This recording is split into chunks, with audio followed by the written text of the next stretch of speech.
അവധിക്കാല അനുഭവക്കുറിപ്പ് എഴുതാം. എൻ്റെ അവധിക്കാലം വളരെ സന്തോഷം നിറഞ്ഞതായിരുന്നു. എൻ്റെ ഈ വർഷത്തെ അവധിക്കാലം. ഈ അവധിക്കാലത്ത് ഞാൻ എൻ്റെ കൂട്ടുകാരുമൊത്ത് ഒരുപാട് നേരം പലതരം കളികൾ കളിച്ചിരുന്നു.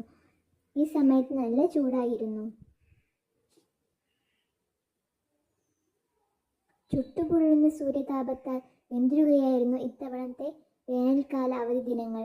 ചൂടായതു കാരണത്താൽ ഞങ്ങൾ ഈ വർഷം യാത്ര പോയത് ഊട്ടിയിലേക്കായിരുന്നു. ബസ്സിന് വഴി ഊട്ടിയിലേക്കാണ് ഇപ്രാവശ്യം യാത്ര പോയത്. രാവിലെ നേരത്തെ പോയി. അവിടെ കൊടും കാടായിരുന്നു.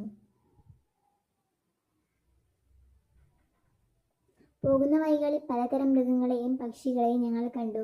മാൻ, മയിൽ, ആന, കാട്ടുപോത്ത്, കരടി, കടുവ, അങ്ങനെ കുറേ മൃഗങ്ങളെ ഞങ്ങൾ കണ്ടു.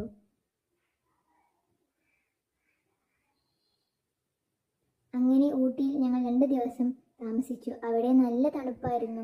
അവിടുത്തെ പ്രകൃതി രമണീയമായ കാഴ്ചകൾ എന്തു ഭംഗിയാണ്!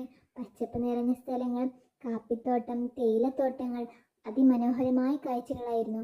ഞാൻ അതൊക്കെ വളരെ മനോഹരമായി ആസ്വദിച്ചു. 2 ദിവസത്തിന് ശേഷം വീട്ടിലേക്ക് യാത്ര തിരിച്ചു. നാട്ടിലെ ചൂടിലേക്ക് വീണ്ടും മടങ്ങി. 2 മാസത്തിനിടയിൽ കുറഞ്ഞ ദിവസങ്ങളിൽ മാത്രമേ മഴ ഉണ്ടായിരുന്നുള്ളൂ.